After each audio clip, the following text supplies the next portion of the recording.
بسم اللہ الرحمن الرحیم۔ ایک مرتبہ جناب رسول خدا صلی اللہ علیہ وسلم کہیں تشریف لے جا رہے تھے کہ راستے میں ایک بچے کے رونے کی آواز آئی۔ آپ پریشان ہو گئے، معلوم کیا یہ کس کا بچہ ہے اور کیوں رو رہا ہے۔ کسی نے بتایا کہ یہ کسی بیوہ کا فرزند ہے، اس نے کسی بات پر ضد کی تھی تو ماں نے مارا ہے۔ اس کی ماں سے کہو کہ اس کے رونے سے میرا دل دکھتا ہے، اس کی جو ضرورت ہو مجھ سے بیان کریں، میں اس کو پورا کرنے کا ذمہ دار ہوں۔ ایک مرتبہ ایک دولت مند شخص کہیں جا رہا تھا، راستے میں ایک یتیم بچہ روتا ہوا نظر پڑا۔ اس کے رونے سے وہ دولت مند پریشان ہو گیا، سواری سے اتر آیا اور پوچھا کیا بات ہے، کیا تکلیف ہے۔ دیکھا تو اس کے پیر میں کانٹا چبھا ہوا ہے۔ اس نے بچے کے پیر سے کانٹا نکالا، پٹی باندھی اور پیار کیا۔ بچے کا رونا اور بلبلانا اور بڑھ گیا۔ اس شخص نے کہا، بیٹے میں نے تو تیری تکلیف دور کی ہے، تجھے ایذا تو نہیں پہنچائی، آخر تو اب کیوں روتا ہے؟ اس بچے نے کہا، اے بزرگ تیری شفقت سے مجھے اپنے باپ یاد آ گیا۔ وہ مرحوم بھی مجھے بہت چاہتے تھے اور بہت پیار کرتے تھے، اسی طرح پیار کرتے تھے اور تکلیف میں یوں ہی تسلی دیتے تھے۔ جب وہ بزرگ انتقال کر گئے تو ان کے ایک دوست نے خواب میں دیکھا کہ باغ جنت میں حوران بہشتی کے ساتھ لباس جنت پہنے ٹہل رہے ہیں۔ اس نے پوچھا، اے دوست یہ مرتبہ کہاں سے ملا؟ انہوں نے جواب دیا کہ ایک مرتبہ اپنی زندگی میں ایک یتیم پر شفقت کی تھی، یہ اس کا صلہ ہے۔ جناب امیر المومنین علی ابن ابی طالب علیہ السلام بڑے مخیر اور غریب النواز تھے۔ راتوں کو جا کر یتیموں، غریبوں اور بیواؤں کی خبر گیری فرماتے تھے۔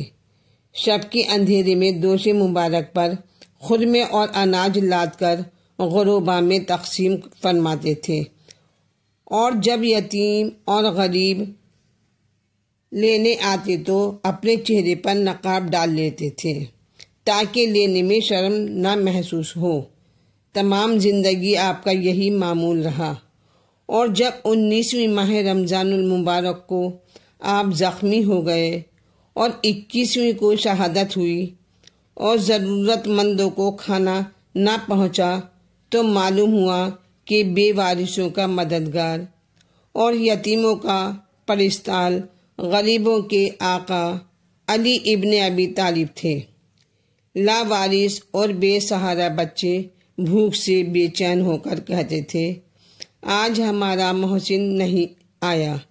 مائیں کہتی تھیں، ہم کہاں تلاش کریں، اس نے تو کبھی اپنا نام بھی نہیں بتایا، صورت بھی نہیں دکھائی۔ اور جب 21ویں کو مولا کا جنازہ نکلا تو بیواؤں اور یتیموں، غریبوں اور بے کسوں اور مجبور لوگوں کی فریاد زمین ہلا رہی تھی۔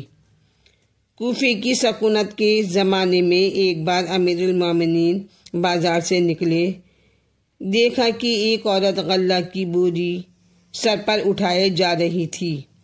وزن کی زیادتی سے کبھی اٹھا لیتی تھی اور کبھی زمین پر رکھ دیتی تھی۔ راستہ دشوار ہو گیا تھا۔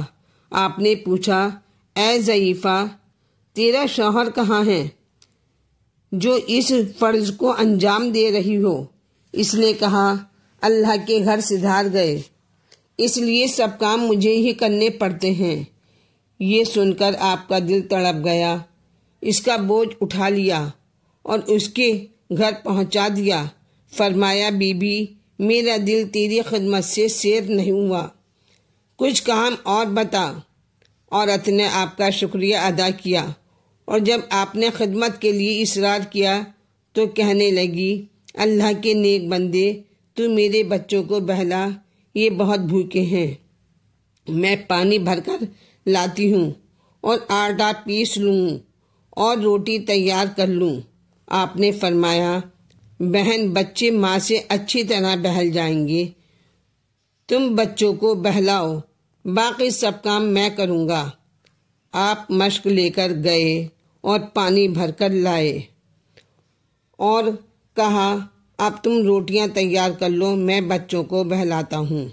ضعیفہ نے روٹیاں تیار کیں اور جب بچے کھانے لگے تو آپ تشریف لے گئے۔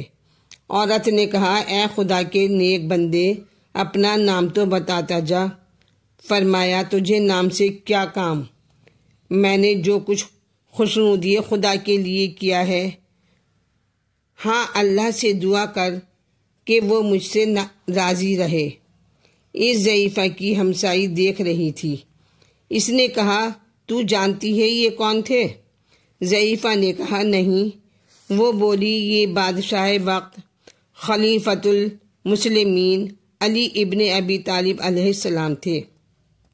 پھر تو عورت بھاگی اور آپ کی خدمت میں پہنچ گئی، قدموں پر گر پڑی، زار زار روتی تھی، مولا میرا قصور معاف فرمائیے۔ آپ نے فرمایا اے بی بی، اگر تو میری خدمت سے خوش ہے تو دعا کر کہ خدا علی سے خوش رہے۔ اے بی بی، خدمت خلق میرا فرض ہے۔ رسول جیسی بلند ہستی اور علی جیسا عالی مرتبہ انسان عمل کر کے دکھلا رہا ہے کہ خدمت خلق انسان کا پہلا فرض ہے، اور بے کسوں کی مدد، یتیموں کی دلدہی، غریبوں کی پرورش واجب و لازم ہے۔ لیکن چند سال گزرتے ہی مسلمانوں نے ان احکام کو بھلا دیا اور رسول کے بچوں کو یتیم کر کے اشقیاء نے کس بے دردی سے ستایا، وہ مظالم کیے کہ جنہیں بیان نہیں کر سکتے۔